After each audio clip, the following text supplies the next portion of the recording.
மூவொரு இறைவனின் இரண்டாம் ஆளாக அன்பு என்ற மூன்றெழுத்துக்காக உயிர் என்ற மூன்றெழுத்தை துறந்து வெற்றி என்ற மூன்றெழுத்தை பெற்று சிலுவை என்ற அடையாள சின்னத்தை வழங்கியவர் இயேசு என்ற மூன்றெழுத்து நாயகன்.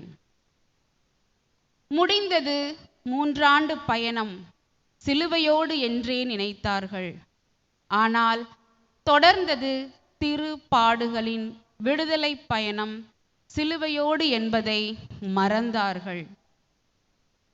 தொடரும் இத்திருப்பாடுகளின் திருச்சடங்கு இறைவார்த்தை வழிபாடு, திருச்சிலுவை ஆராதனை, திருவிருந்து என 3 பகுதிகளை கொண்டது. தன் திருப்பாடுகளின் இரத்தத்தால் நாம் உள்ளத்தை தூய்மைப்படுத்திய நாளை நினைவிற்கொண்டு இறைவனின் வெளிப்படுத்தும் விதமாக இயேசு கெத்செமனியில் முகம் குப்புற படுத்து கிடந்ததைப் போல அருட்பணியாளர் பீடம் முன்பாக முகம் குப்புற படுத்து கிடக்கிறார். அவரோடு இணைந்து நாம் ஆண்டவரின் திருப்பாடுகளில் பங்கேற்போம்.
ஜெபிப்போமாக.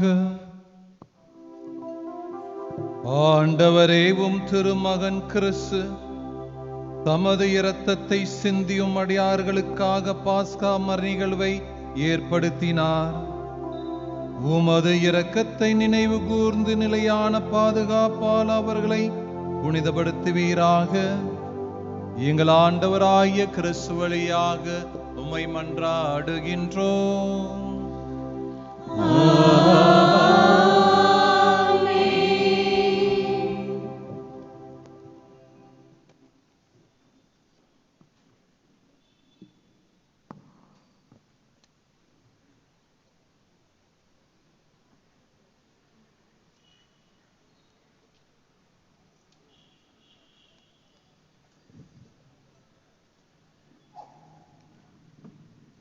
முதல் வாசகத்தில் துன்புறும் ஊழியனின் பாடுகளையும் துயரங்களையும் வர்ணிக்கும் இறைவாக்கினர் எசாயாவின் வார்த்தைகள் இயேசுவின் துன்பங்களை படம் பிடித்து காட்டுகிறது. மேலும் நம் பாவங்களை அவரே சுமப்பார் என்றும் அரசர்களும் அவரை புரிந்து கொள்வார்கள் என்றும் நாம் உணர முடிகின்றது. நாமும் நம் ஆண்டவரை நன்கு புரிந்து கொண்டு அவரை பின்பற்றி வாழ்வோம்.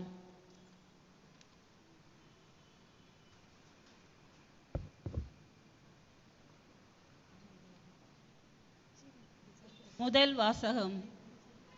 நம் குற்றங்களுக்காக காயமடைந்தார்.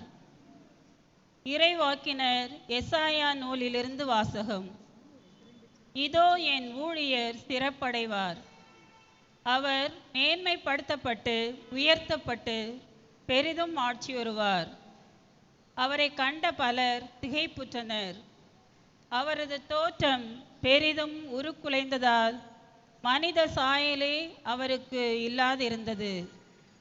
மானிடரின் உருவமே அவருக்கு இல்லை. அவ்வாறே அவர் பல பிற இனத்தாரை அதிர்ச்சிக்குள்ளாக்குவார். அரசர்களும் அவரை முன்னிட்டு வாய் பொத்தி நிற்பர். ஏனெனில் தங்களுக்கு சொல்லப்படாததை அவர்கள் காண்பர். தாங்கள் கேள்விப்படாததை அவர்கள் புரிந்து கொள்வர்.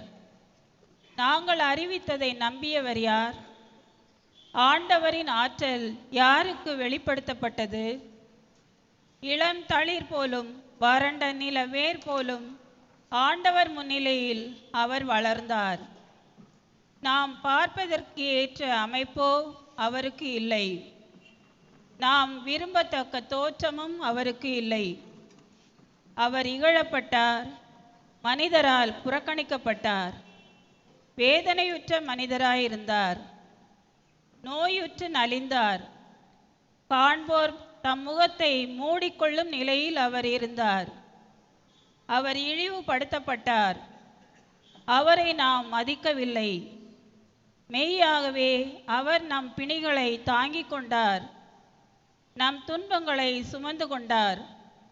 நாமோ அவர் கடவுளால் வதைக்கப்பட்டு நொறுக்கப்பட்டவர் என்றும் சிறுமைப்படுத்தப்பட்டவர் என்றும் எண்ணினோம்.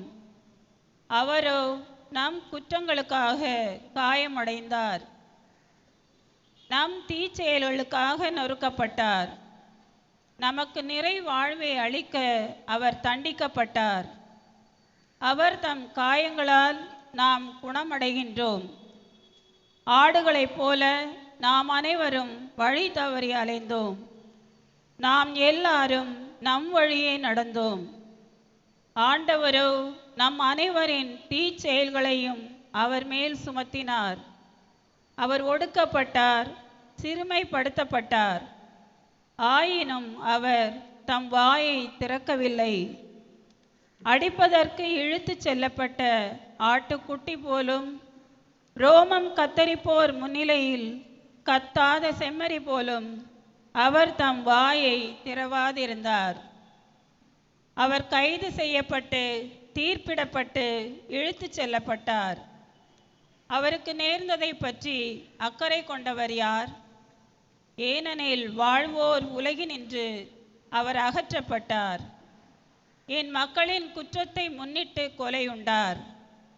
வன் செயல் எதுவும் அவர் செய்ததில்லை, வஞ்சனை எதுவும் அவர் வாயில் இருந்ததில்லை. ஆயினும் தீயவரிடையே அவருக்கு கல்லறை அமைத்தார்கள். செத்தபோது அவர் செல்வரோடு இருந்தார். அவரை நொறுக்கவும் நோயால் வதைக்கவும் ஆண்டவர் திருவுளம் கொண்டார். அவர் தம் உயிரை குற்ற நீக்க பலியாக தந்தார். எனவே தம் வழிமரபு கண்டு நீடு வாழ்வார். ஆண்டவரின் திருவுளம் அவர் கையில் சிறப்புறும். அவர் தம் துன்ப வாழ்வின் பயனை கண்டு நிறைவடைவார். நேரியவராகிய என் ஊழியர் தம் அறிவால் பலரை நேர்மையாளராக்குவார். அவர்களின் தீச்செயல்களை தாமே சுமந்து கொள்வார். ஆதலால் நான் அவருக்கு மதிப்பு மிக்கவரிடையே சிறப்பளிப்பேன். அவரும் வலியவரோடு கொள்ளை பொருளை பங்கிடுவார். ஏனெனில் அவர் தம்மையே சாவுக்கு கையளித்தார். கொடியவருள் ஒருவராக கருதப்பட்டார். ஆயினும் பலரின் பாவத்தை சுமந்தார். கொடியோருக்காக பரிந்து பேசினார். இது ஆண்டவர் வழங்கும் அருள்வாக்கு. இறைவா உமக்கு நன்றி.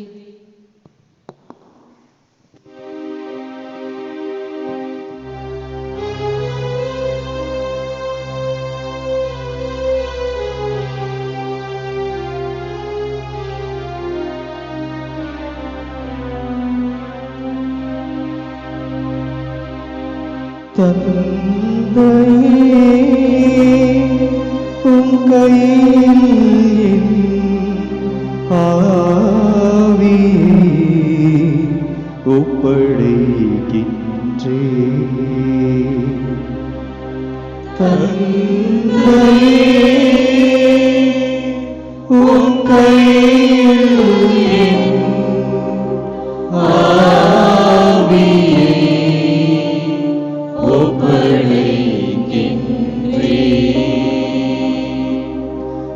ஆண்டவரே, உம்மிடம் நான் அடைக்கலம் புகுந்துள்ளேன். நான் ஒருபோதும் வெட்கமடைய விடாதேயும். உமது நீதிக்கேற்ப என்னை விடுவித்தருளும். உம் கையில் என் உயிரை ஒப்படைக்கின்றேன். ஆண்டவரே, வாக்கு பிறழாத இறைவனாகிய ஆண்டவரே, நீர் என்னை மீட்டருளினீர். தந்தையே, உம் கையில் என் ஆவியை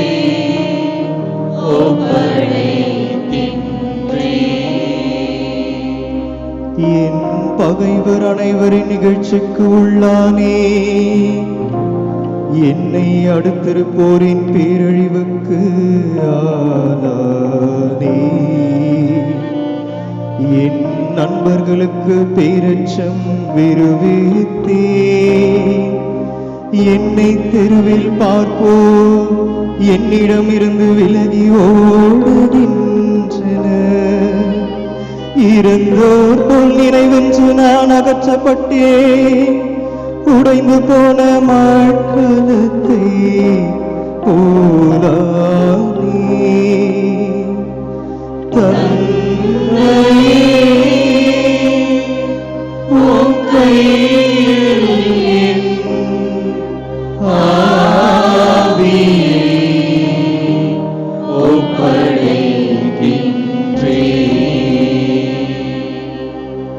ஆண்டவரே, நான் உம் மீது நம்பிக்கை வைத்துள்ளேன். நீரே என் கடவுள் என்று சொன்னீர். என் வாழ்வின் ஒவ்வொரு கட்டமும் உமது கையில் உள்ளது. என் எதிரிகளின் கையினின்றும் என்னை துன்புறுத்துவோரின் கையினின்றும் என்னை விடுவித்தருளும்.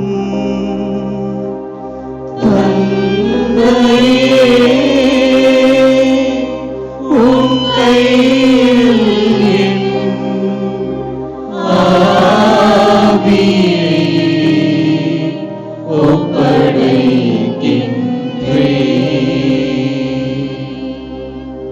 உமது முகத்தின் ஒளி அடியேன் மீது வீசும்படி செய்யும்.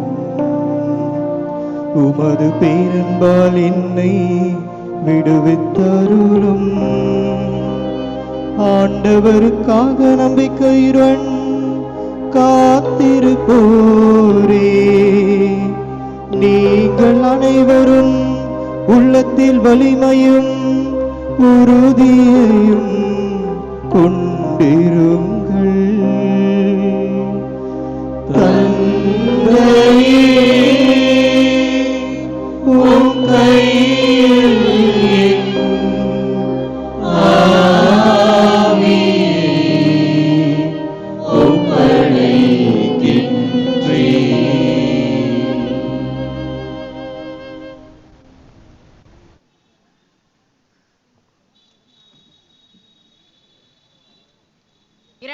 வாசக முன்னுரை. தனது பாடுகளால் தான் ஒரு சிறந்த தலைமை குரு என்பதை நிரூபித்து காட்டுகின்றார் நம் தலைவர் இயேசு. தாழ்ச்சியை தனது ஆடையாக கொண்டு கீழ்ப்படிதல் உள்ளவராக திகழ்ந்தார். இறைவனின் இரக்க பெருக்கத்தையும் பரிவையும் பாசத்தையும் பெற்று கொடுத்து நம்மை நிறை வாழ்வுக்கு சொந்தமாக்கிய நம் ஒப்பற்ற தலைமை குருவாம் இயேசுவின் பாடுகளை விளக்கி கூறும் எபிரேய திருமுகத்திற்கு செவிசாய்ப்போம்.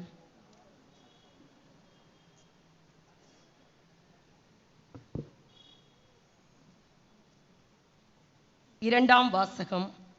கீழ்ப்படிதலை கற்றுக்கொண்டார். தமக்கு கீழ்ப்படிவோர் அனைவரும் என்றென்றும் மீட்படைய காரணமானார். எபிரேயருக்கு எழுதப்பட்ட திருமுகத்திலிருந்து வாசகம். அதிகாரம் 4, இறை வார்த்தைகள் 14 முதல் 16, மேலும் அதிகாரம் 5, இறை வார்த்தைகள் 7 முதல் 9 முடிய.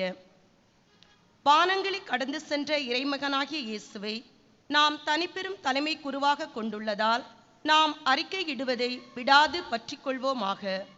ஏனெனில் நம் தலைமை குரு நம்முடைய வலுவின்மையை கண்டு இரக்கம் காட்ட இயலாதவர் அல்ல. மாறாக எல்லா வகையிலும் நம்மை போல சோதிக்கப்பட்டவர், எனினும் பாவம் செய்யாதவர். எனவே நாம் இரக்கத்தை பெறவும் ஏற்ற வேளையில் உதவக்கூடிய அருளை கண்டடையவும் அருள் நிறைந்த இறை அரியணையை துணிவுடன் அணுகிச் செல்வோமாக. அவர் இவ்வுலகில் வாழ்ந்த காலத்தில் தம்மை சாவிலிருந்து காப்பாற்ற வல்லவரை நோக்கி உரத்த குரல் எழுப்பி கண்ணீர் சிந்தி மன்றாடி வேண்டினார். அவர் கொண்டிருந்த இறைப்பற்று கலந்த அச்சத்தை முன்னிட்டு கடவுள் அவருக்கு செவி சாய்த்தார். அவர் இறைமகனாயிருந்தும் துன்பங்கள் வழியே கீழ்ப்படிதலை கற்றுக்கொண்டார். அவர் நிறைவுள்ளவராகி தமக்கு கீழ்ப்படிவோர் அனைவரும் என்றென்றும் மீட்படைய காரணமானார். ஆண்டவர் வழங்கும் அருள்வாக்கு. இறைவா உமக்கு நன்றி.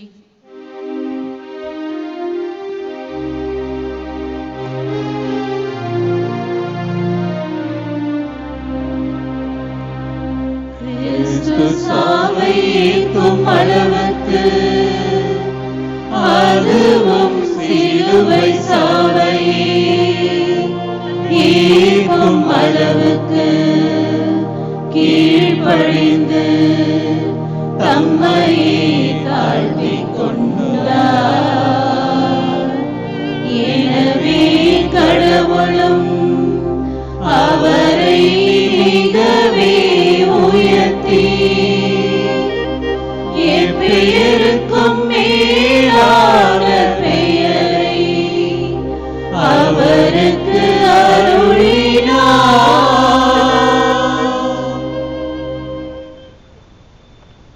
நற்செய்தி வாசக முன்னுரை.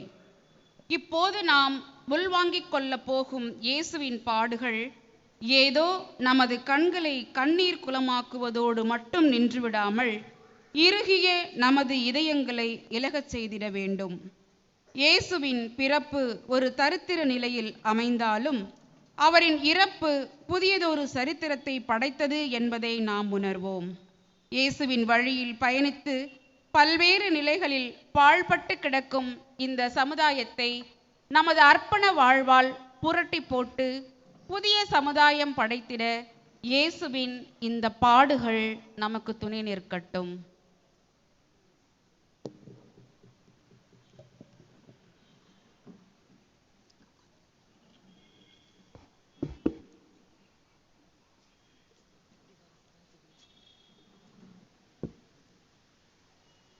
புனித யோவான் எழுதியபடி நமது ஆண்டவராகிய இயேசு கிறிஸ்துவின் திருப்பாடுகள்.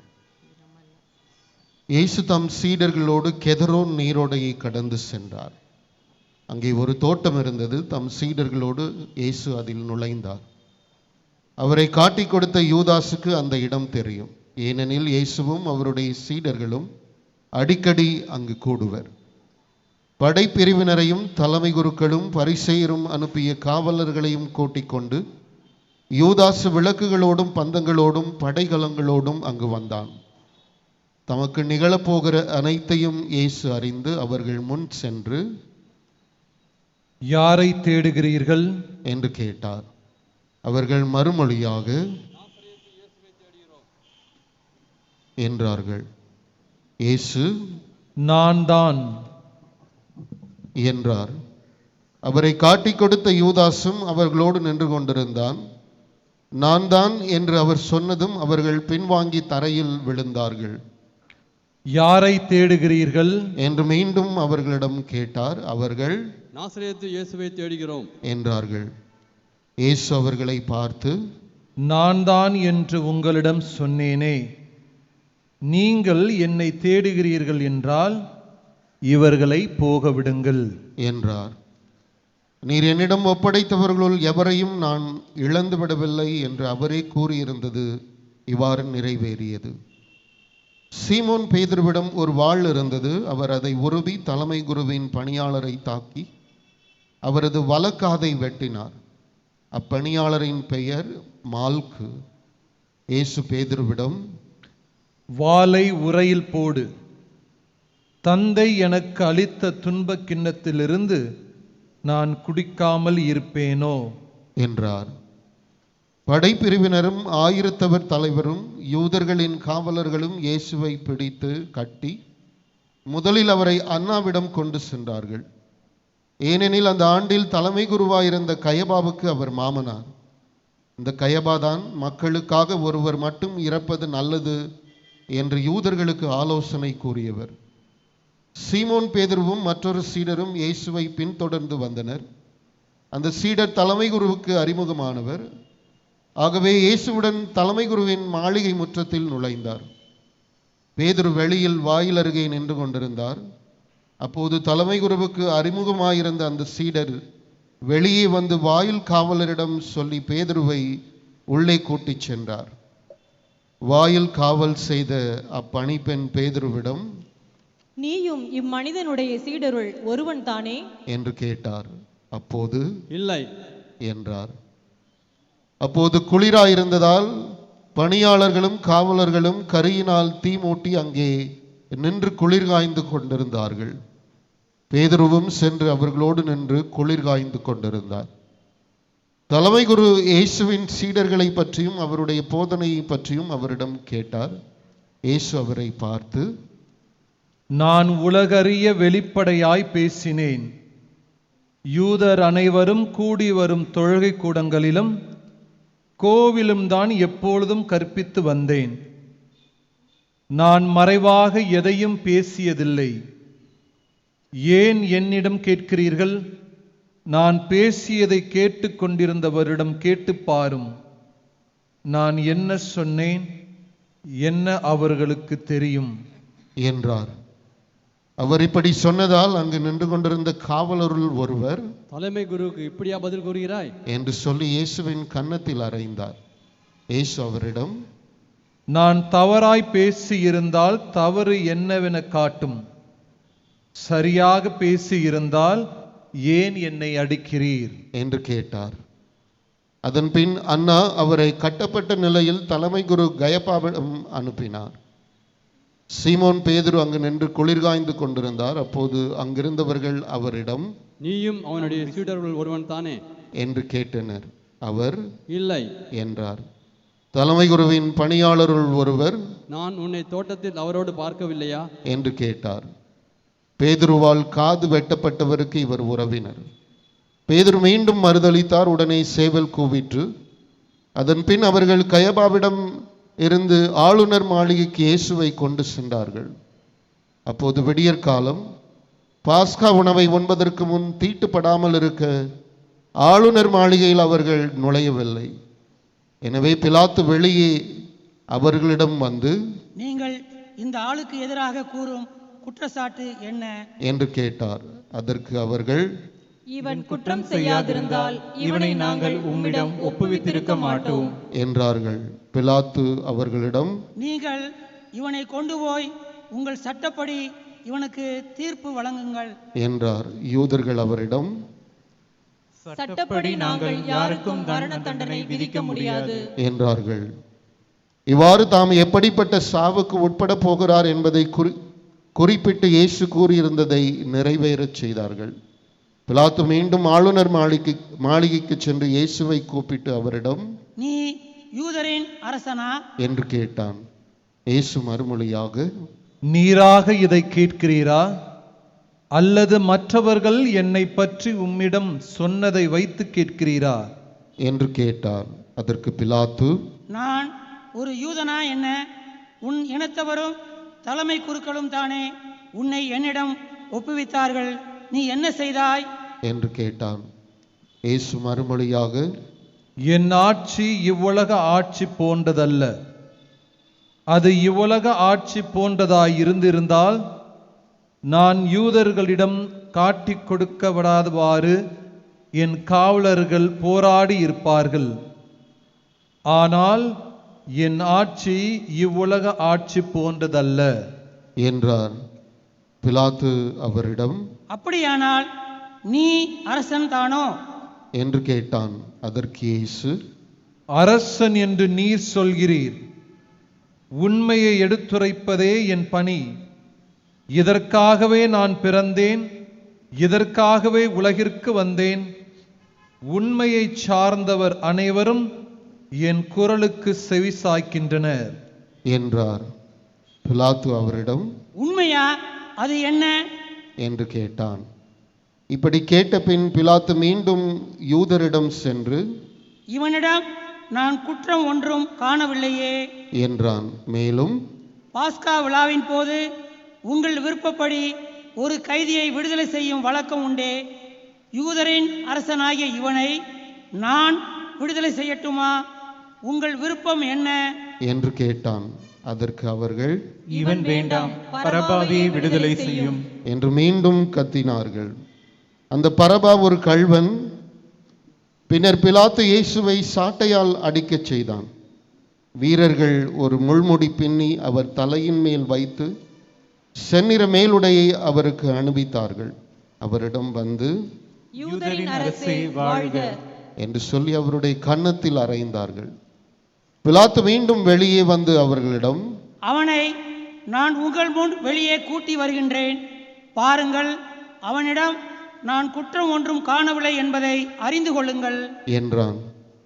இயேசு முள்முடி செந்நிற மேலுடையும் அணிந்தவராய் வெளியே வந்தார். பிலாத்து அவர்களிடம், இதோ மனிதன் என்றான். அவரை கண்டதும் தலைமை குருக்களும் காவலர்களும், சிலுவையில் அறையும், சிலுவையில் அறையும் என்று கத்தினார்கள். பிலாத்து அவர்களிடம், நீங்கள் இவனை கொண்டு போய் சிலுவையில் அறையுங்கள்.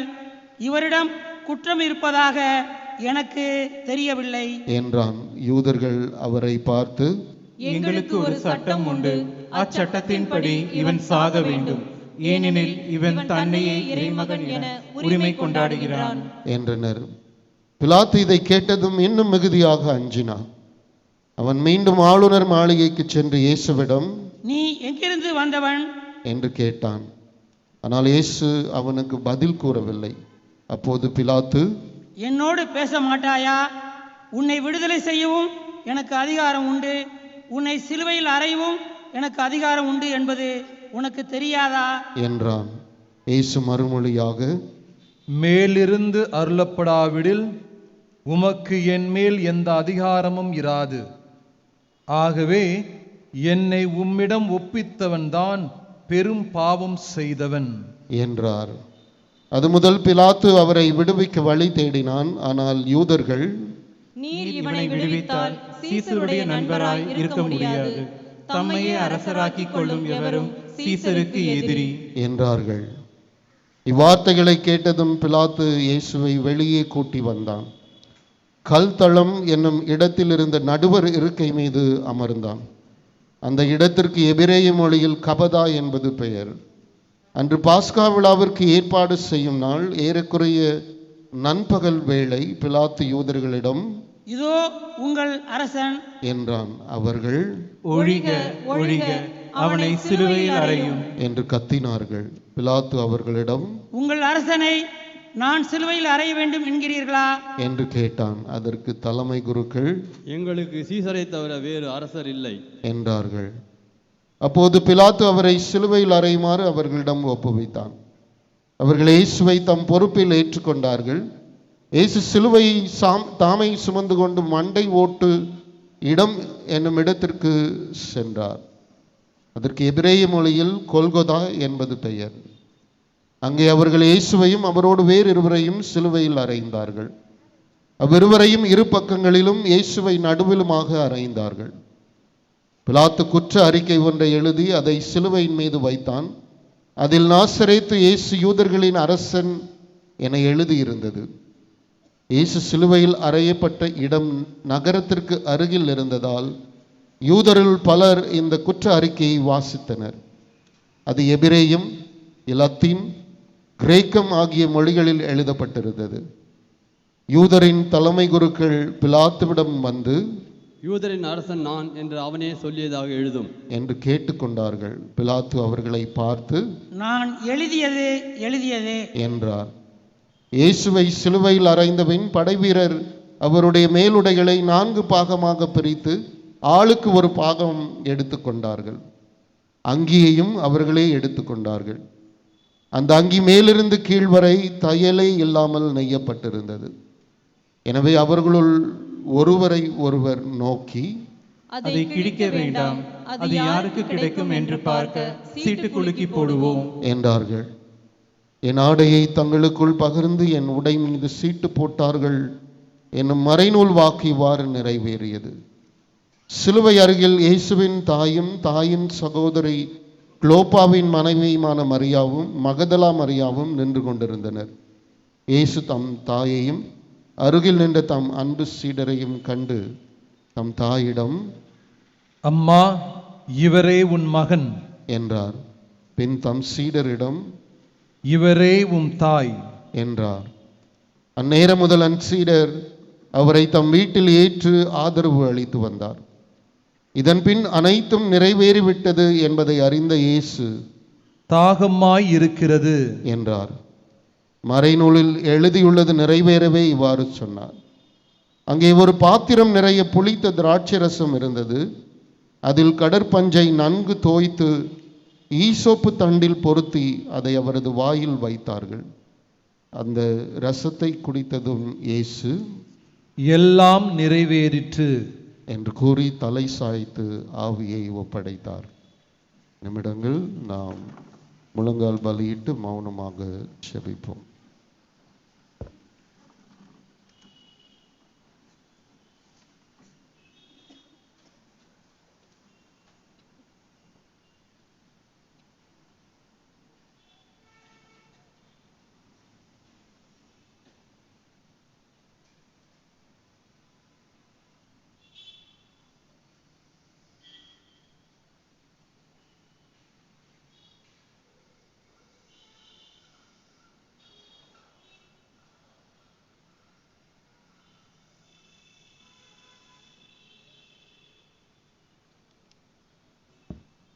அனைவரும் எழுந்து நிற்போம். அன்று பாஸ்கா விழாவுக்கு ஏற்பாடு செய்யும் நாள் அடுத்த நாள் ஓய்வு நாளாகவும் பெருநாளாகவும் இருந்தது. எனவே அன்று சிலுவையில் உடல்கள் தொங்கலாகாது என்பதற்காக கால்களை முறித்து சடலங்களை எடுத்து விடுமாறு யூதர்கள் பிலாத்துவிடம் கேட்டுக்கொண்டார்கள். ஆகவே படைவீரர் வந்து இயேசுவோடு சிலுவையில் அறையப்பட்டிருந்தவர்களுள் ஒருவனுடைய கால்களை முதலில் முறித்தார்கள். பின்னர் மற்றவனுடைய கால்களையும் முறித்தார்கள். பின்பு அவர்கள் இயேசுவிடம் வந்தார்கள். அவர் ஏற்கனவே இறந்து போயிருப்பதை கண்டு அவருடைய கால்களை முறிக்கவில்லை. ஆனால் படை வீரருள் ஒருவர் இயேசுவின் விலாவை ஈட்டியால் குத்தினார். உடனே இரத்தமும் தண்ணீரும் வடிந்தன. இதை நேரில் கண்டவரே இதற்கு சாட்சி.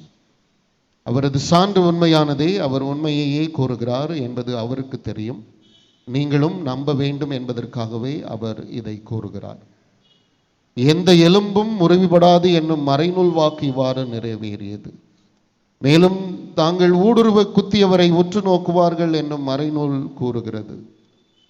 அரிமத்தியா ஊரை சேர்ந்த யோசேப்பு என்பவர் இயேசுவின் சீடர்களுள் ஒருவர். யூதருக்கு அஞ்சியதால் அவர் தம்மை சீடர் என்று வெளிப்படையாக காட்டிக்கொள்ளாதவர். அவர் இயேசுவின் உடலை எடுத்துக்கொண்டு போக பிலாத்துவிடம் அனுமதி கேட்டார். பிலாத்தும் அனுமதி கொடுத்தான். யோசேப்பு வந்து இயேசுவின் சடலத்தை எடுத்துக்கொண்டு போனார். முன்பு ஒருமுறை இரவில் இயேசுவிடம் வந்த நிக்கதேம் என்பவரும் அங்கு வந்து சேர்ந்தார். அவர் வெள்ளை போலமும் சந்தனத்தூளும் கலந்து ஏறக்குறைய 30 கிலோகிராம் கொண்டு வந்தார். அவர்கள் இயேசுவின் உடலை எடுத்து யூத அடக்க முறைப்படி நறுமண பொருட்களுடன் துணிகளால் சுற்றி கட்டினார்கள். அவர் சிலுவையில் அறையப்பட்டிருந்த இடத்தில் ஒரு தோட்டம் இருந்தது. அங்கே ஒரு புதிய கல்லறை ஒன்று இருந்தது. அதில் அதுவரை யாரும் அடக்கம் செய்யப்படவில்லை. அன்று பாஸ்கா விழாவுக்கு ஆயத்த நாளாய் இருந்ததாலும் அக்கல்லறை அருகில் இருந்ததாலும் இயேசுவை அதில் அடக்கம் செய்தார்கள்.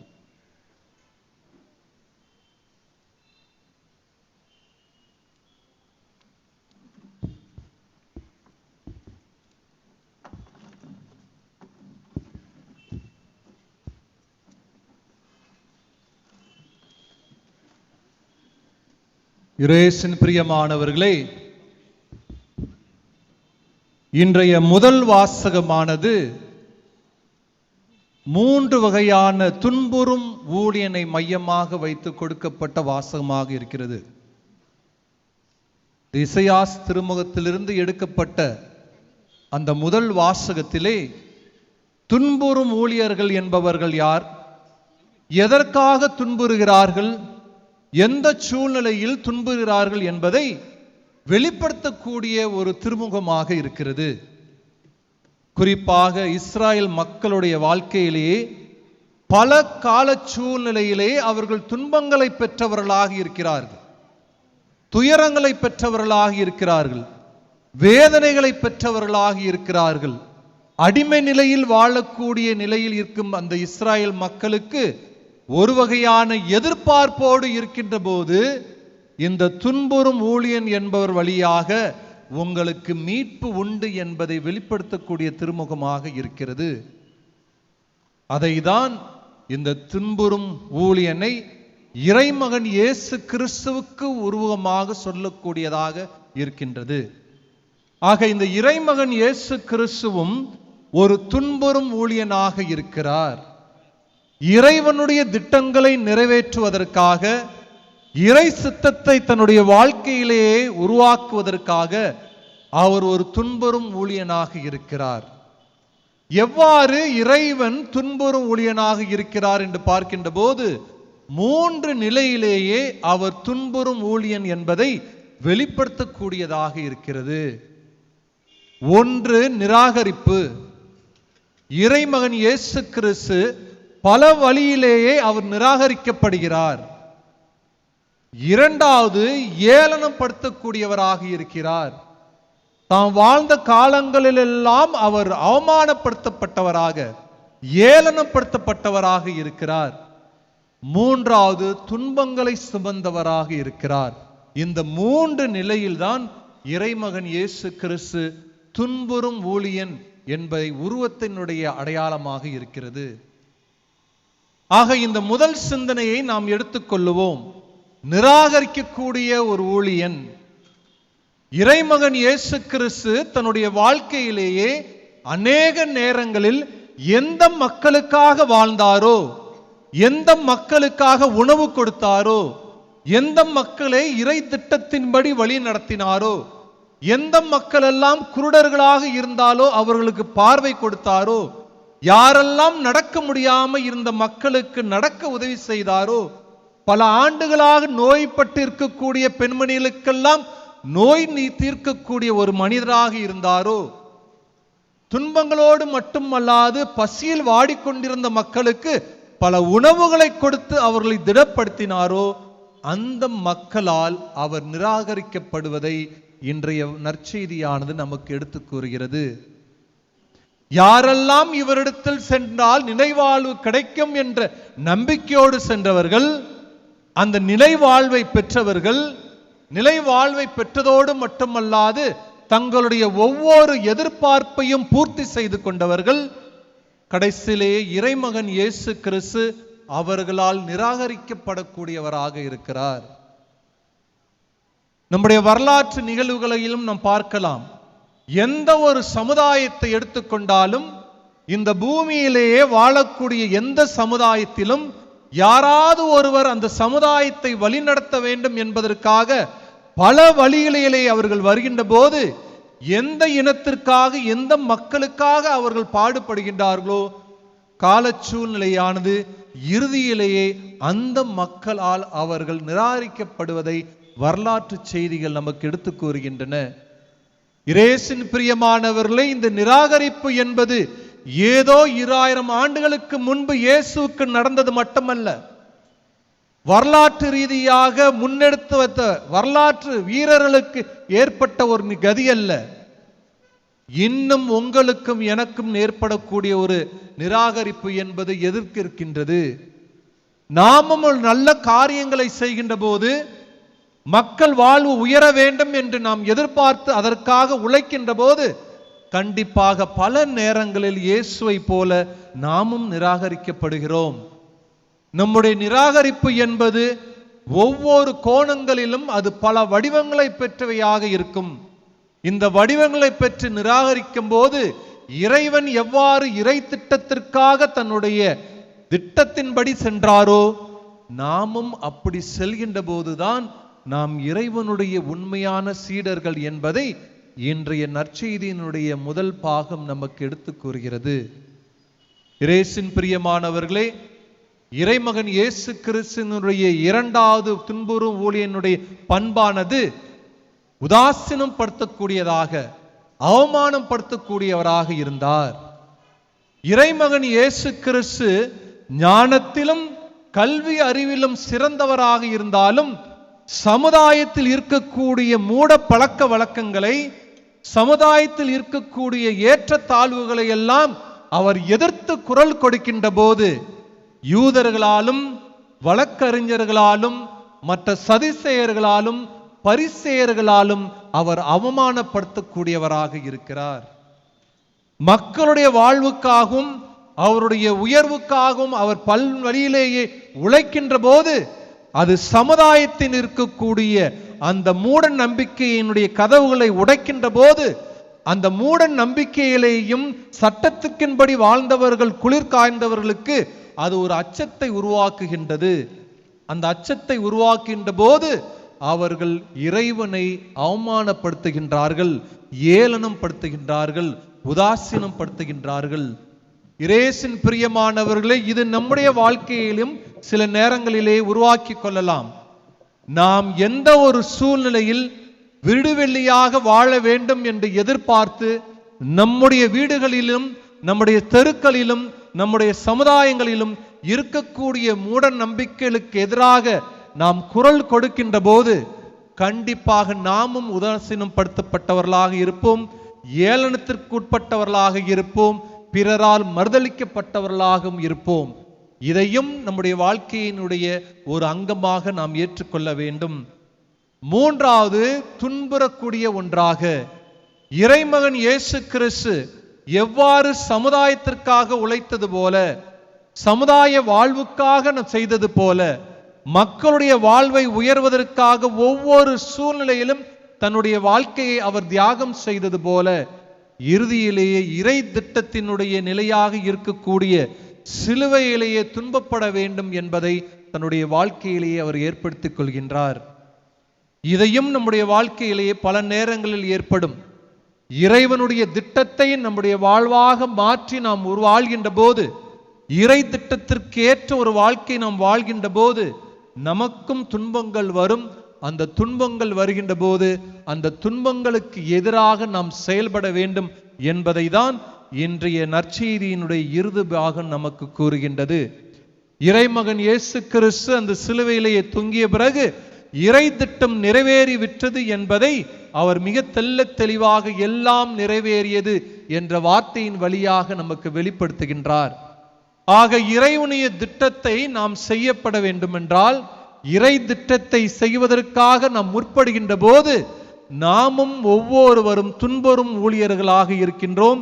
இந்த துன்புறும் ஊழியர்களாக இருப்பதற்காக முற்படக்கூடிய நாம் நம்முடைய வாழ்க்கையிலேயே நம்முடைய உற்றார் உறவினர்களாலும் நம்முடைய சொந்தக்காரர்களாலும் நிராகரிப்பதோடு மட்டுமல்லாது, அந்த நிராகரிப்பத்தோடு வரக்கூடிய அவமானத்தையும் தாங்கிக் கொள்பவர்களாகும்.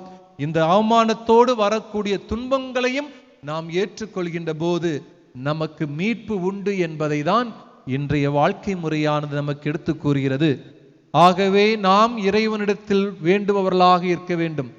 ஆண்டவரை, எவ்வாறு நீர் இந்த 3 நிகழ்வுகளையும் தாண்டி துன்புறும் ஊழியனாக உம்மை உருவாக்கியதோடு மட்டுமல்லாது எல்லாம் நிறைவேறிவிட்டது என்ற வாக்கியத்தின் வழியாக இந்த மனுகுலத்திற்கு மீட்பு கொடுத்தது போல என்னுடைய வாழ்வும் துன்புறும் ஊழியனாக மாற வேண்டும் என்றால் நடைபெறக்கூடிய இந்த இயல்புகளெல்லாம் என்னுடைய வாழ்க்கையிலே வாழ்வாக மாற்றி நானும் துன்பப்பெற்று ஒரு நல்ல துன்புறும் ஊழியனாக இருந்து என்னுடைய சமுதாயத்திற்கு ஒரு விடிவெள்ளியாக இருப்பதற்கான வரத்தினை நாம் மன்றாடுவோம். ஆமென்.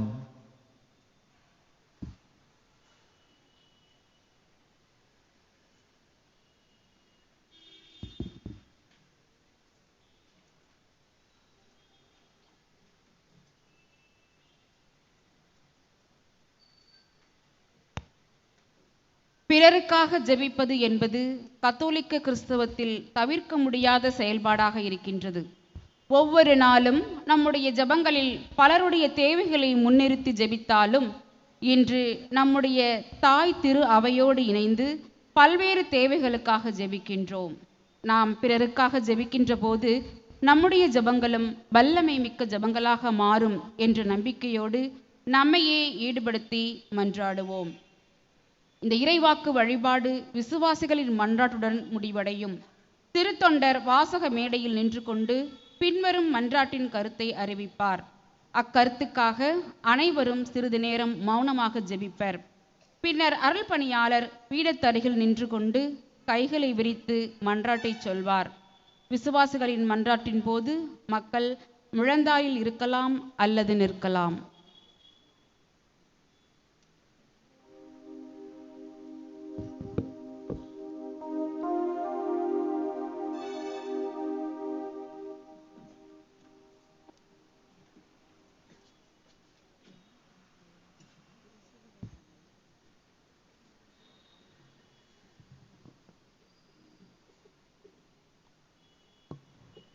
புனித திரு அவைக்காக. அன்புமிக்க சகோதர சகோதரிகளே, இறைவனின் புனித திரு அவைக்காக மன்றாடுவோம். நம் இறைவனும் ஆண்டவருமானவர் உலகெங்கும் திரு அவைக்கு அமைதியையும் ஒற்றுமையும் பாதுகாப்பையும் அளித்து காக்க வேண்டும் எனவும் நம் கலக்கமின்றி அமைதியான வாழ்வு நடத்தி எல்லாம் வல்ல இறைவனை மாட்சிப்படுத்த நமக்கு அருள் புரிய வேண்டும் எனவும் மன்றாடுவோம்.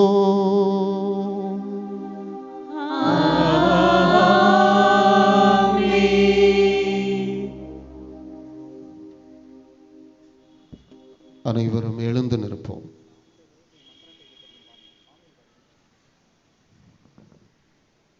என்றென்றும் உள்ள எல்லாம் வல்ல இறைவா, கிறிஸ்துவில் உமது மாட்சியை மக்கள் இனங்களுக்கெல்லாம் வெளிப்படுத்தினீரே. உம்முடைய இரக்கத்தின் செயல்களை நீர் பாதுகாப்பதால் உலகெங்கும் பரவி இருக்கும் திரு அவை உறுதியான நம்பிக்கையுடன் உமது பெயரை அறிக்கையிடுவதில் நிலைத்து நிற்க செய்வீராக. எங்கள் ஆண்டவராய கிறிஸ்து வழியாக உம்மை மன்றாடுகின்றோம்.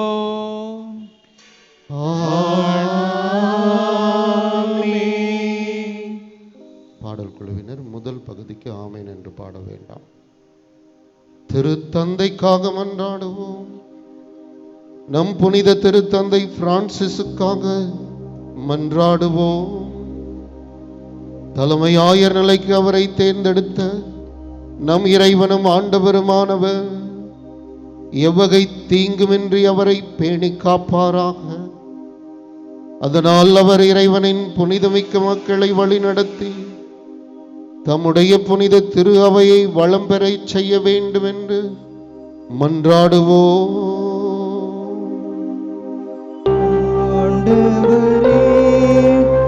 எங்கள் மன்றாட்டை கேட்டருளும்.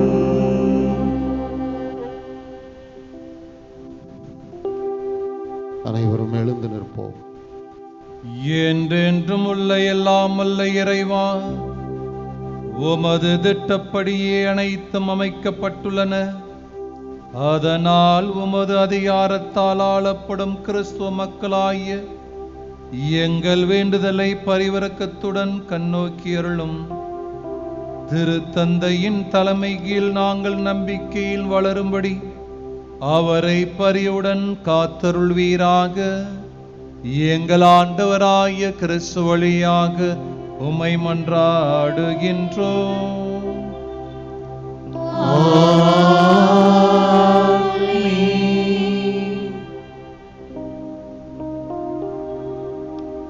திருநிலை பணியாளர்கள், நம்பிக்கையாளர்கள், பல்வேறு நிலையில் உள்ளவர்கள் ஆகிய அனைவருக்காக வேண்டுவோம்.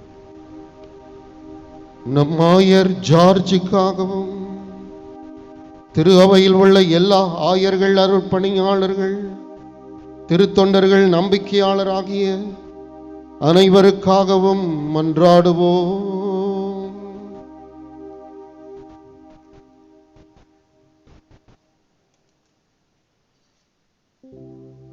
அனைவரும் எழுந்து நிற்போம். என்றென்றும் உள்ள எல்லாம் வல்ல இறைவா, உம்முடைய ஆவியாரால் திரு அவை முழுவதும் அர்ச்சிக்கப்பட்டு ஆளப்படுகின்றது. உம்முடைய திருநிலை பணியாளர்கள் அனைவருக்காகவும் நாங்கள் செய்ய வேண்டுதல்களை கேட்டருளும். அதனால் எங்கள் நிலையினரும் அருள் கொடைகளால் உமக்கு உண்மையுடன் ஊழியம் புரிவார்களாக. எங்கள் ஆண்டவராகிய கிறிஸ்து வழியாக உம்மை மன்றாடுகின்றோம்.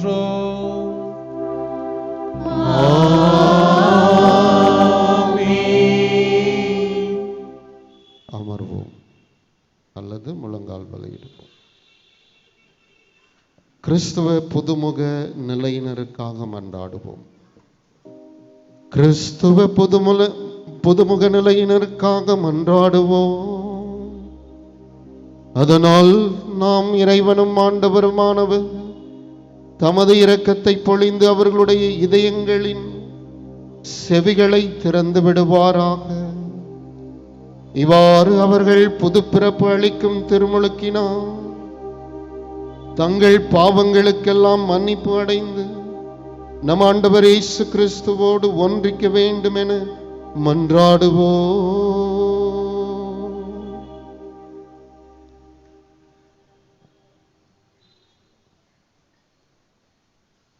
அனைவரும் எழுந்து நிற்போம்.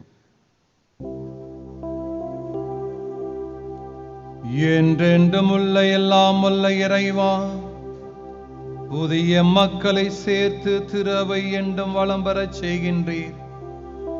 கிறிஸ்தவ புதுமுக நிலையினரிடம் நம்பிக்கையும் அறிவும் வளரச் செய்து அதனால் அவர்கள் திருமுழுக்கு தண்ணீரால் புது பிறப்படைந்து தேர்ந்து கொள்ளப்பட்ட உம்முடைய மக்களின் திருக்கூட்டத்தில் சேர்த்து கொள்ளப்படுவார்களாக.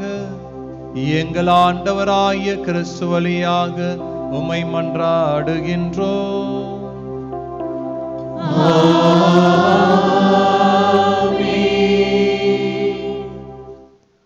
அமர்வோம் அல்லது முழங்கால் பலியிடுவோம். கிறிஸ்தவர்களின் ஒற்றுமைக்காக வேண்டுவோம். கிறிஸ்துவில் நம்பிக்கை கொண்டுள்ள நம் சகோதர சகோதரிகள் அனைவருக்காகவும் மன்றாடுவோம். நம் இறைவனும் ஆண்டவருமானவர் அவர்களை உண்மையின் பாதையில் வழி நடத்தி தம் ஒரே திரு அவையில் கூட்டிச் சேர்த்து காத்தருள வேண்டும் என்று மன்றாடுவோம்.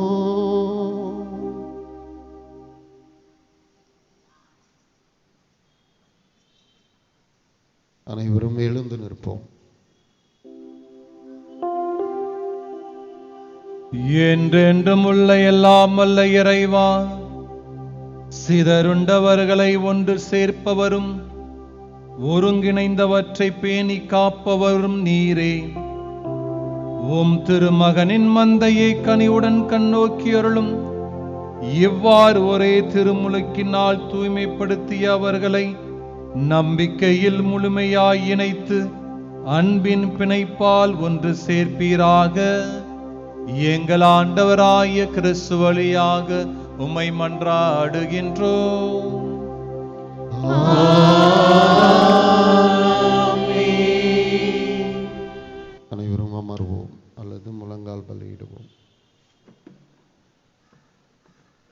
யூத மக்களுக்காக வேண்டுவோம். யூத மக்களுக்காகவும் மன்றாடுவோம். முற்காலத்தில் அவர்களோடு பேசிய நம் இறைவனாகிய ஆண்டவர் தமது பெயரின் மீதுள்ள அன்பிலும் தமது உடன்படிக்கையின் மீதுள்ள நம்பிக்கையிலும் அவர்களை வளர்ச்சி அடைய செய்தருள வேண்டும் என்று மன்றாடுவோம்.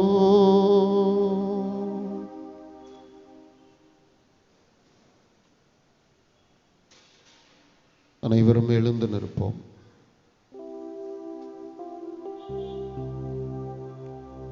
என்றென்றும் உள்ள எல்லாம் வல்ல இறைவா, ஆபிரகாமுக்கும் அவர் தம் வழிமரபினருக்கும் நீர்வும் வாக்குறுதியை வழங்கியுள்ளீர்.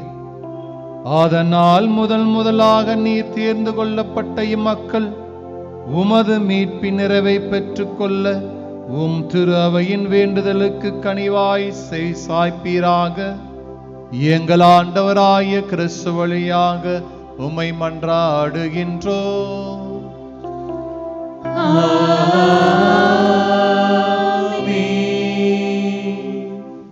அனைவரும் அமர்வோம் அல்லது முழங்கால் பலியிடுவோம். கிறிஸ்துவில் நம்பிக்கை கொள்ளாதவர்களுக்காக மன்றாடுவோம். கிறிஸ்துவில் நம்பிக்கை கொள்ளாதவர்களுக்காகவும் மன்றாடுவோம். தூயாவியாரின் ஒளியை பெற்று அவர்களும் மீட்பு பாதைக்கு வந்து சேர மன்றாடுவோம்.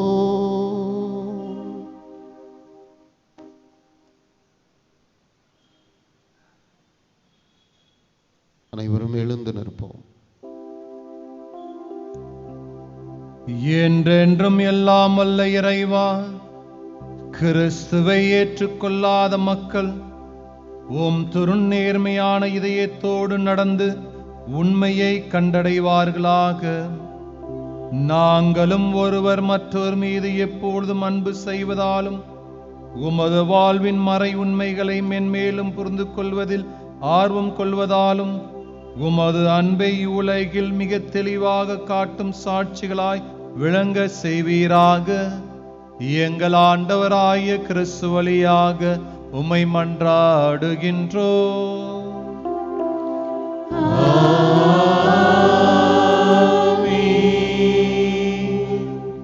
அனைவரும் அமர்வோம் அல்லது முழங்கால் பலியிடுவோம்.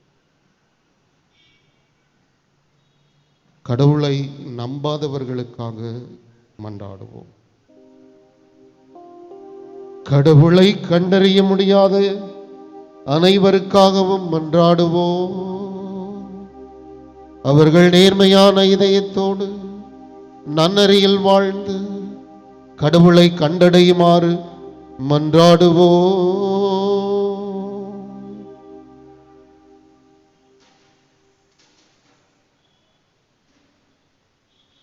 அனைவரும் எழுந்து நிற்போம்.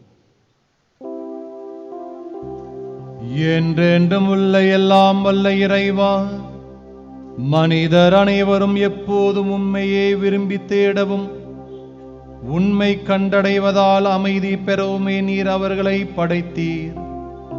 அதனால் இவ்வுலகில் ஏற்படும் எல்லாவித தீங்கு விளைவிக்கும் இடையூறுகள் நடுவிலும் அவர்கள் அனைவரும் உமது பரிவிரக்கத்தின் அறிகுறிகளையும் உண்மை நம்புவோரின் ஆற்றும் நற்செயல்களின் சான்றுகளையும் கண்டுணர்வார்களாக. இவ்வாறு உம்மையே தங்களின் ஒருமையான கடவுள் எனவும் மக்களின் தந்தை எனவும் மகிழுடன் ஏற்றுக்கொள்ள செய்வீராக. எங்கள் ஆண்டவராய கிறிஸ்து வழியாக உம்மை மன்றாடுகின்றோம்.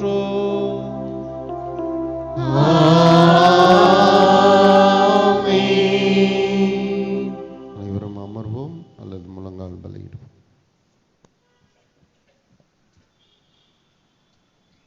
நாடுகளை ஆள்வோருக்காக மன்றாடுவோம். நாடுகளை ஆளும் அனைவருக்காகவும் மன்றாடுவோம்.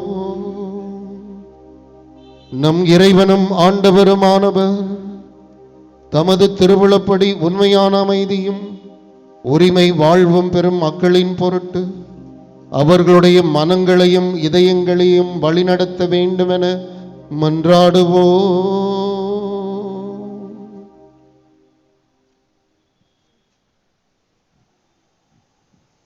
அனைவரும் எழுந்து நிற்போம். என்றென்றும் உள்ள எல்லாம் வல்ல இறைவா, மனிதரின் இதயங்களும் அவர்களின் உரிமைகளும் உம் கையில் உள்ளன.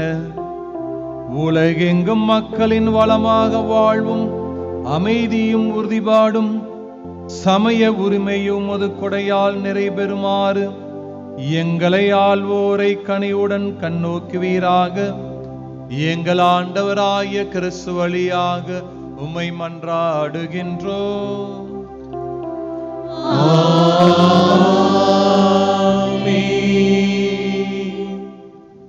அனைவரும் அமர்வோம் அல்லது முழங்கால் பலியிடுவோம்.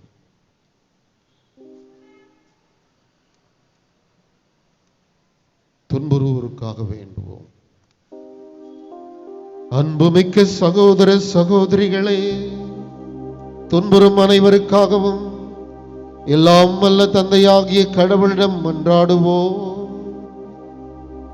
தவறுகள் அனைத்திலும் இருந்தும் உலகை தூய்மைப்படுத்தவும், பிணிகளை நீக்கி பஞ்சம் ஒழியவும், சிறைகள் திறக்கப்பட்டு தலைகள் தகர்க்கப்படவும், வழிப்போக்கர் பாதுகாப்பு பெறவும், பயணம் செய்வோர் நலமாய் வீடு திரும்பவும், நோயுற்றோர் நலம் பெறவும், இறக்கின்றவர்கள் மீட்பு பெறவும் வேண்டும் என மன்றாடுவோம்.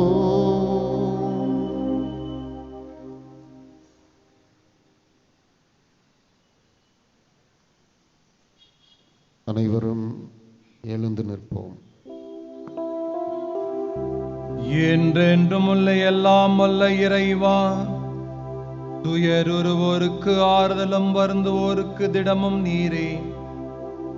எத்தகைய துன்ப வேளையில் உம்மை நோக்கி கூவி அழைப்போரின் வேண்டல்களை திருமுன் வருவனவாக. அதனால் நாங்கள் தேவையில் நிறையிறக்கத்துடன் துணை புரிவதைக் கண்டு அவர்கள் எல்லோரும் மகிழ்வார்களாக. எங்கள் ஆண்டவராய கிறிஸ்து வழியாக உம்மை மன்றாடுகின்றோம்.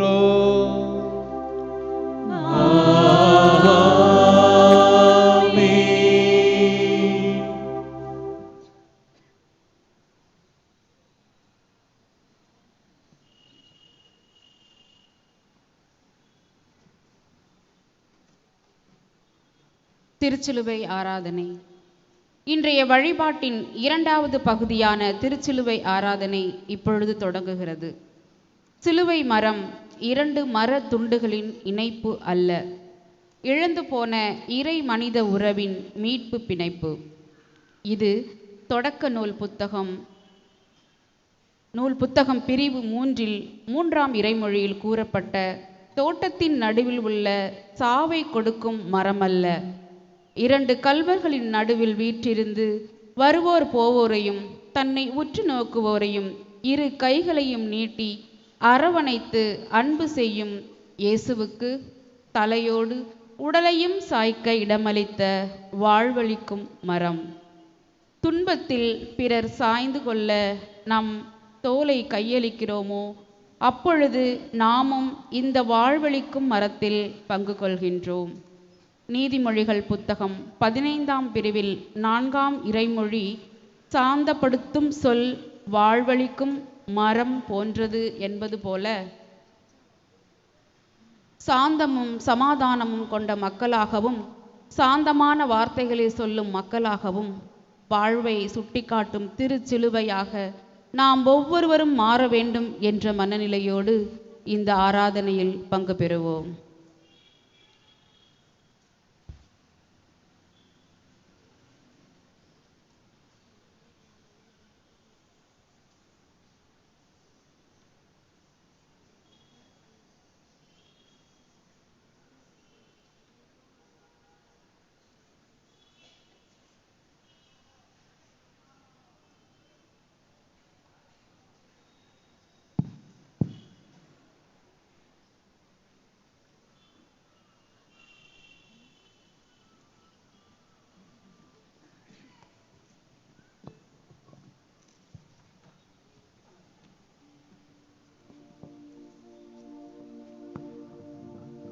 பக்கம் எடுத்துருங்க.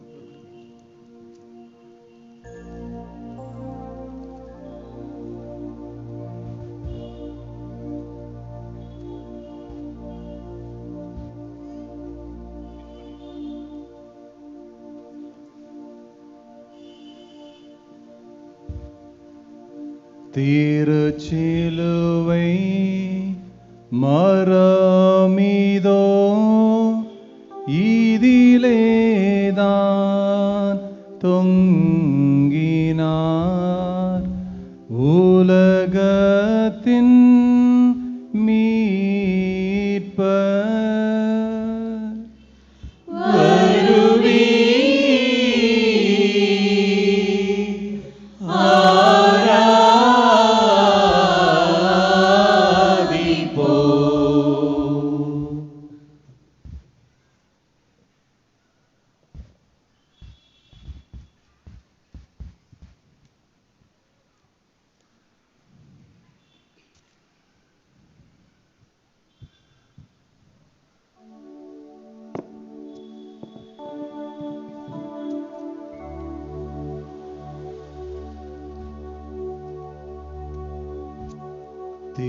திருச்சிலுவை மரமிதோ இதிலேதான் தொங்கினார் உலகத்தின் மீட்பர்.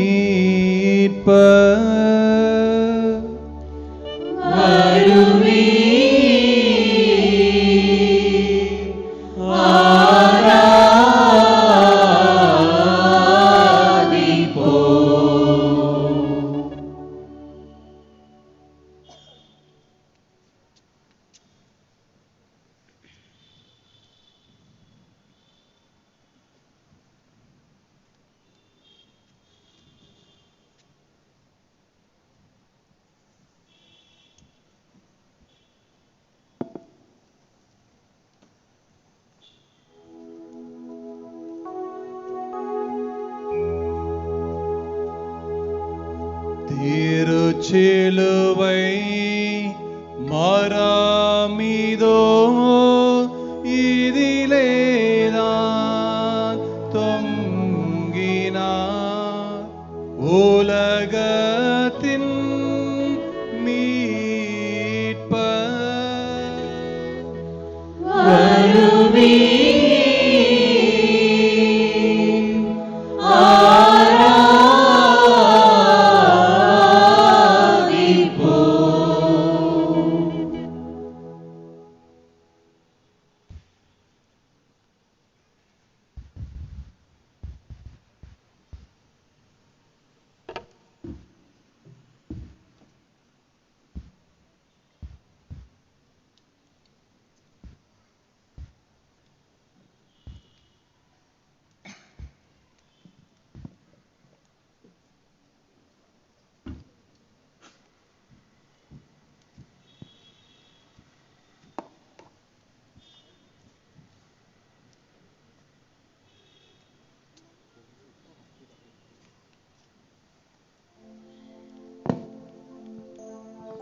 மக்களினமே, நான் உனக்கு என்ன செய்தேன் சொல்.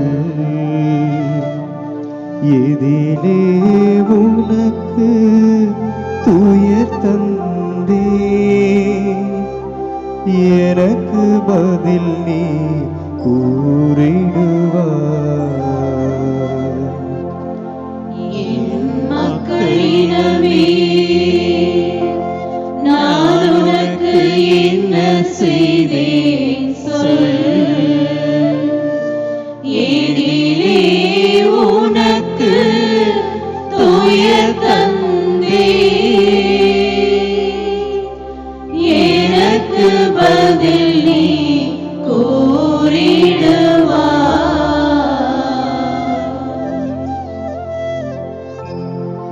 எகிப்து நாட்டிலிருந்து உன்னை மீட்டு கொண்டு வந்தேனே, அதனாலோ உன் மீட்பருக்கு சிலுவை மரத்தை நீ தயாரித்தாய்.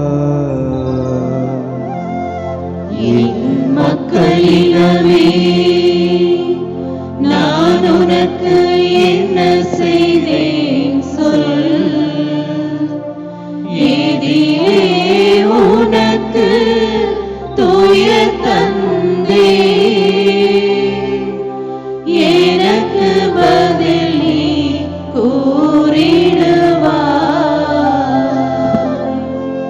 40 ஆண்டுகள் நான் உன்னை பாலை நிலத்தில் வழி நடத்தி உனக்கு மன்னா ஊட்டி வளமிகு நாட்டினுள் கொண்டு வந்தேனே, அதனாலோ உன் மீட்பருக்கு சிலுவை மரத்தை நீ தயாரித்தாய். என் மக்களிடமே நான் உனக்கு என்ன செய்தேன் சொல். ஏதிலே உனக்கு துயர் தந்தே, எனக்கு பதில் நீ கூறிடுவாய். உன்னை முன்னிட்டு நான் எகிப்தை அதன் தலைச்சன் பிள்ளைகளோடு சாட்டையால் அடித்தேனே, நீயோ என்னை சாட்டையால் வதைக்க கையளித்தாய். என் மக்களிடமே நான் உனக்கு என்ன செய்தேன் சொல். ஏதிலே உனக்கு துயர் தந்தே, எனக்கு பதில் நீ கூறிடுவாய். பார்வோனையும் செங்கடலில் ஆழ்த்தி எகிப்தினின்று உன்னை விடுவித்தேன், நீயோ என்னை தலைமை குருக்களிடத்தில் கையளித்தாய். என் மக்களிடமே நான் உனக்கு என்ன செய்தேன் சொல். ஏதிலே உனக்கு துயர் தந்தே, எனக்கு பதில் நீ கூறிடுவாய்.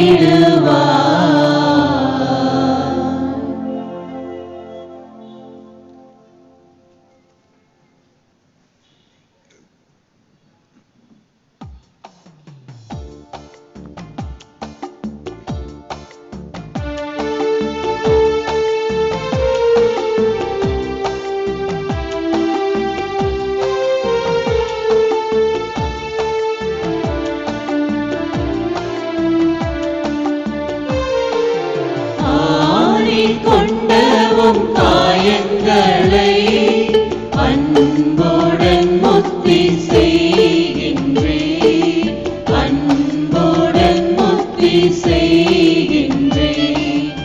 ஆணி கொண்டவும் காயங்களை அன்புடன் முத்தி செய்கின்றேன், அன்புடன் முத்தி செய்கின்றேன்.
அன்புடன் முத்தி செய்கின்றேன், அன்புடன் முத்தி செய்கின்றேன்.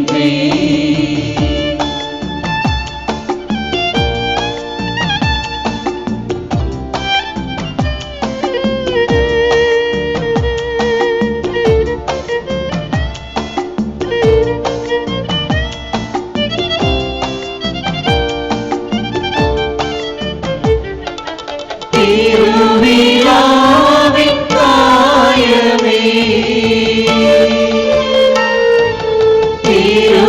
திருவிழாவின் காயமே, அருள் சோதிந்திடும் ஆலயமே, அன்புடன் முத்தி செய்கின்றேன், அன்புடன் முத்தி செய்கின்றேன்.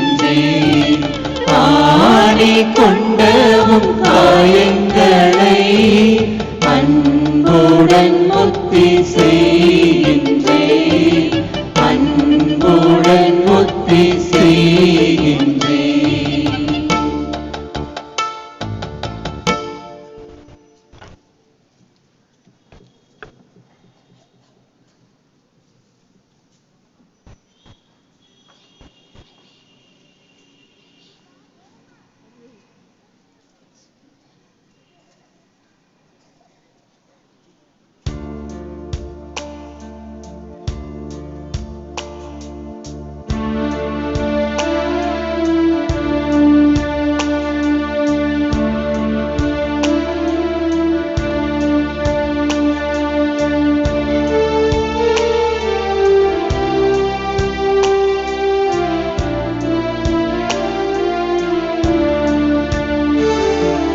பச்சை மரமே பலியானதே, பெற்ற மனமோ பலியானதே,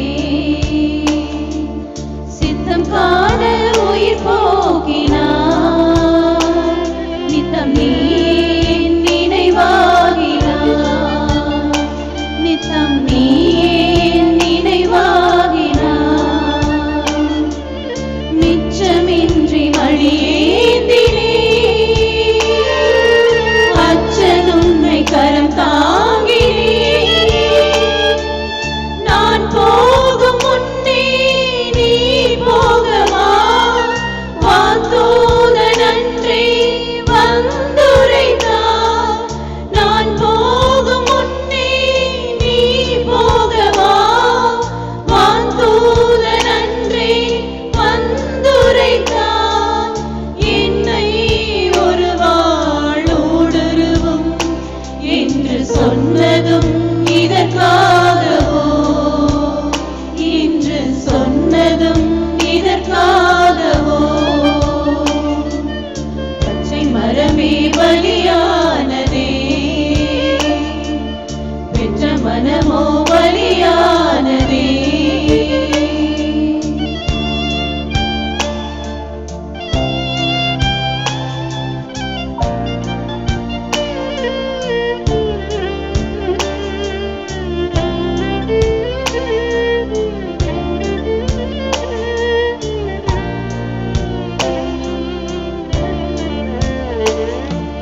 வழிபாவம் பல காலம் பலமானதே, இழி செயலும் இவ்வுலக நிலமாளுதே, உயிரே நீ என்றே உயிரேதையா, உறவே நீ எல்லா வாழ்வேதையா, கண்கள் நீரில்லா வனமானதே, மனமோ கனமாயிரணமானதே, தீயில்லா தாயுள்ளம் உயிர் வாழுமா, நீ இல்லா நொடியெல்லாம் நிகழ்காலமா,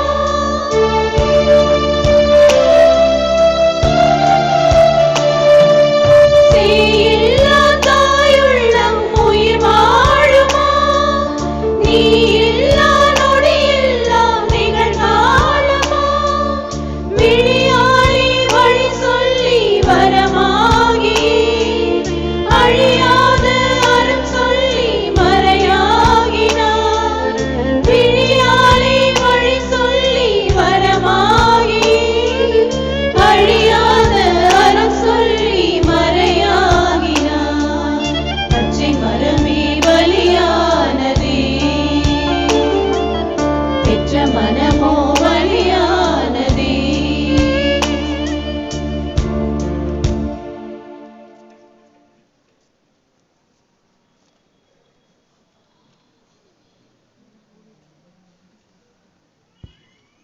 இன்றைய திருவழிபாட்டின் 3ஆம் பகுதியான திருவிருந்து பகுதி இப்பொழுது தொடங்குகிறது.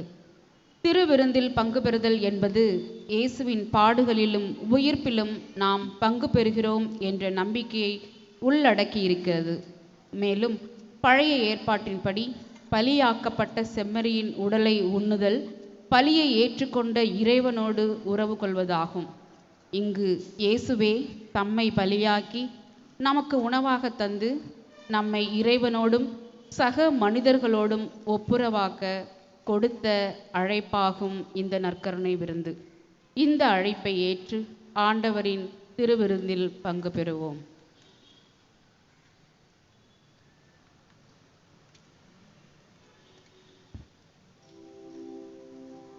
மீட்பரின் கட்டளையால் கற்பிக்கப்பட்டு இறை படிப்பினால் பயிற்சி பெற்ற நாம் அனைவரும் துணிந்து சொல்லுவோம். விண்ணுலகில் இருக்கிற எங்கள் தந்தையே, உமது பெயர் தூயது என போற்றப் பெறுக. உமது ஆட்சி வருக. உமது திருவுளம் விண்ணுலகில் நிறைவேறுவது போல மண்ணுலகிலும் நிறைவேறுக. எங்கள் அன்றாட உணவை இன்று எங்களுக்கு தாரும். எங்களுக்கு எதிராக குற்றம் செய்வோரை நாங்கள் மன்னிப்பது போல எங்கள் குற்றங்களை மன்னியும். எங்களை சோதனைக்கு உட்படுத்தாதேயும், தீமையிலிருந்து விடுவித்தருளும். ஆண்டவரை, தீமை அனைத்திலிருமிருந்து எங்களை விடுவித்து எங்கள் வாழ்நாளில் அமைதியை கனிவுடன் அருளும் மன்றாடுகின்றோம். உமது இரக்கத்தின் உதவியால் நாங்கள் பாவத்திலிருந்து எப்போதும் விடுதலை பெற்று யாதொரு கலக்கமுமின்றி நலமாயிருப்போமாக. நாங்கள் எதிர்நோக்கியிருக்கும் பேரின்பத்திற்காகவும் என் மீட்பராகிய இயேசு கிறிஸ்துவின் வருகைக்காகவும் காத்திருக்கின்றோம். ஏனெனில் ஆட்சியும் வல்லமையும் ஆட்சியும் என்றென்றும் உமதே.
இதோ இறைவனின் செம்மறி, உலகின் பாவங்களை போக்குவதற்காக தன் உயிரை கையளித்தவர். இவர் அழைக்கும் விருந்துக்கு வந்திருக்கூடிய நாம் அனைவரும் பேறு பெற்றவர்கள். நான் தகுதியற்றவன், ஆனால் ஒரு வார்த்தை மட்டும் சொல்லியருளும், எனது ஆன்மா நலமடையும்.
இதயம் வாருமே வா வா விரைந்து வா என்னில் வா எழுந்து வா வா வா விரைந்து வா என்னில் வா எழுந்து வா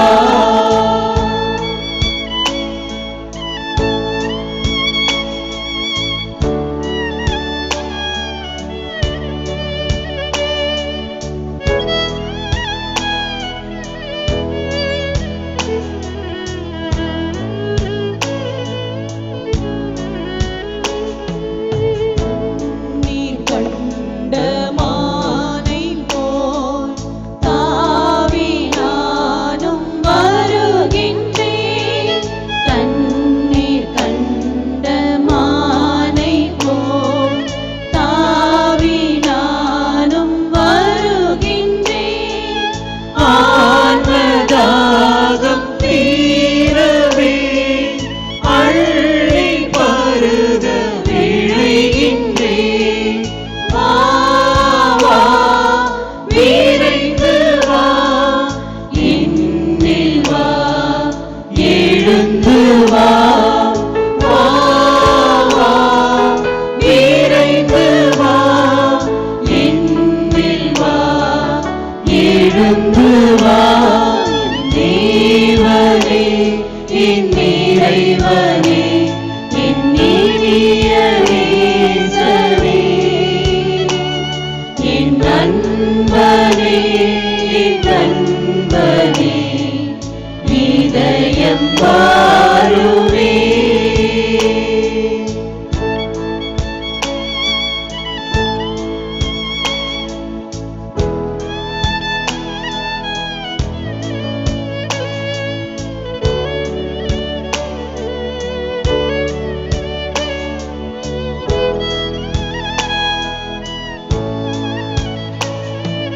வருக தேவா வருகவே வாழ்வை எமக்கு தருகவே. வருக தேவா வருகவே வாழ்வை எமக்கு தருகவே. உன்னில் என்றும் வாழவே உமது அருளை பொழியவே. வா வா விரைந்து வா என்னில் வா எழுந்து வா வா வா விரைந்து வா என்னில் வா எழுந்து வா என் தேவனே என் இறைவனே என் இனிய நேசரே என் நண்பனே என் நண்பனே இதயம் வாருமே.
உள்ளம் ஓர் பாலைவனம் எந்நாளும் உனக்காக ஏங்கும் மனம்.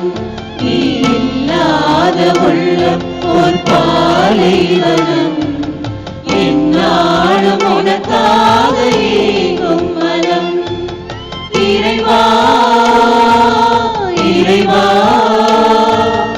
இறைவா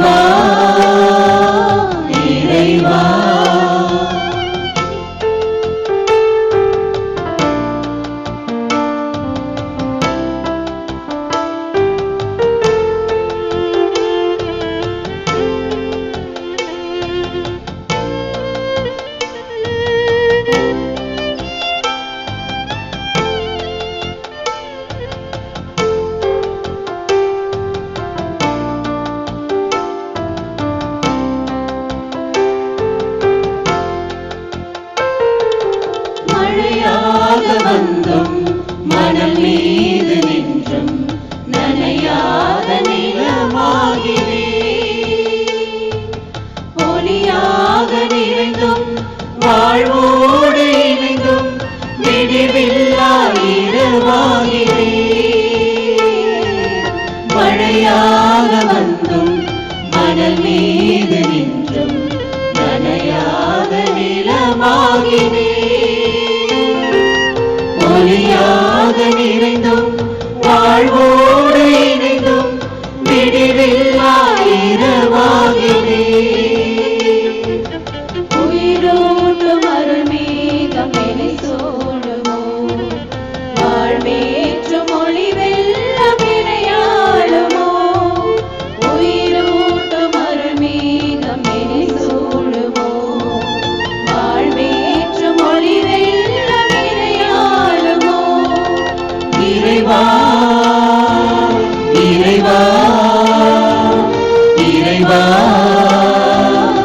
இறைவா, இல்லாத உள்ளம் ஓர் பாலைவனம், என்னாலும் உனக்காக ஏங்கும் மனம். இல்லாத உள்ளம் ஓர் பாலைவனம், என்னாலும் உனக்காக ஏங்கும் மனம். இறைவா இறைவா இறைவா இறைவா.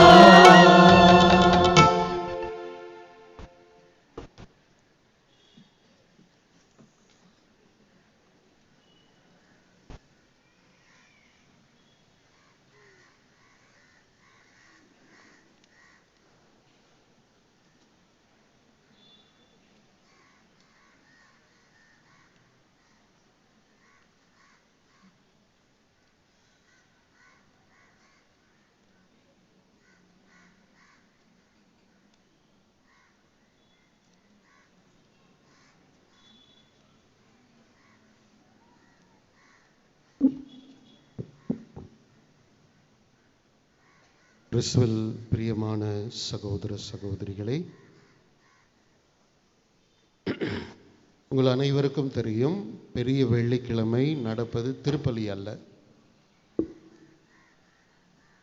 இது ஒரு சிலுவை ஆராதனை சர்வீஸ். எனவே இந்த அறிவிப்புக்கு பிறகு அருட்தந்தை அவர்கள் இறுதி ஜெபத்தை சொல்வார். இறுதி ஆசீர்வாதம் எல்லாம் கொடுக்கப்பட மாட்டாது. எனவே நாம் அனைவரும் அமைதியோடு கலைந்து செல்ல வேண்டும். கலைந்து செல்வதென்றால் இங்கே பாஸ்கெட் பால் கிரவுண்டிலே நோன்பு கஞ்சியானது தயாராக இருக்கும். எனவே நீங்கள் இந்த நோன்பு கஞ்சியை குடித்துவிட்டு உங்களுடைய இல்லத்திற்கு நீங்கள் அமைதியோடு திரும்பி செல்லலாம். நான் கடந்த வருடம் உங்களுக்கு சொல்லியிருந்தேன், நம்ம வீட்டில் ஒரு இறப்பு நிகழ்ந்திருந்தால் நாம் எப்படி இருப்போமோ அப்படித்தான் நாளை மாலை வரை, அதாவது இரவு திருப்பலி வரை நாம் இருக்க வேண்டும். ஆனால் இந்த காலத்தில் நம்ம அப்படிலாம் இருக்கிறதில்ல. வீட்டில் ஒரு இறப்புனா போய் அடக்கம் செஞ்சுட்டு வந்துட்டு we become நார்மல் ஆயிடும். ஆனால் இயேசுவின் மரணத்தை பொறுத்தவரை நாம் அப்படி இருக்கக்கூடாது. போய் அடக்கம், அவர் இறந்து விட்டார், அடக்கம் செய்யப்பட்டு விட்டது, எனவே let us celebrate அப்படின்ற நம்மளுடைய ஆட்டிடியூட்ஸ்லாம் இயேசுவினுடைய இறப்பை பொறுத்தவரை கண்டிப்பாக ஒத்து வராது. நாம் ஆதி காலத்திலிருந்து அமைதியில் தான் நாம் செலவிடுவோம். எனவே நீங்கள் இந்த நாள், இந்த சிலுவை வழிபாடு முடிந்து நீங்கள் நோன்பு கஞ்சி குடித்து வீட்டிற்கு செல்லுகின்ற போது உங்கள் வீட்டில் ஒரு முக்கியமான நபர் இறந்துவிட்டால் நீங்கள் எப்படி துக்கம் அனுசரிப்பீர்களோ அப்படித்தான் துக்கம் அனுசரிக்க தாய் திருச்சபை உங்களை அழைக்கின்றது. அந்த ஒரு மனநிலையோடு நாளை மாலை நள்ளிரவு திருப்பலி வரை நீங்கள் இருக்க வேண்டும் என்று கேட்டுக்கொள்கின்றோம். இந்த வழிபாடு முடிந்தவுடன் இங்கே என்னுடைய வலது பக்கம் பாஸ்கெட் பால் கிரவுண்ட் 4-5 பூத்துகள் இருக்கின்றது. நிச்சயமாக நிறைய செய்திருக்கின்றோம்.